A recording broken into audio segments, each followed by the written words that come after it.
কিন্তু এই সরকার হিংসার বশবর্তী হয়ে দীর্ঘ 7 বৎসর যাবৎ ওনাকে কারাগারে অন্তরীণ রেখেছেন। কখনো হাসপাতাল, কখনো বাসা, মৃত্যুর সন্ধিক্ষণে উনি এখন লড়ছেন।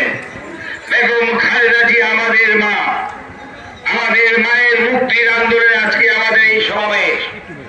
আমি সরকারকে উদ্দেশ্য করে বলতে চাই, আমি প্রধানমন্ত্রী শেখ হাসিনাকে উদ্দেশ্য করে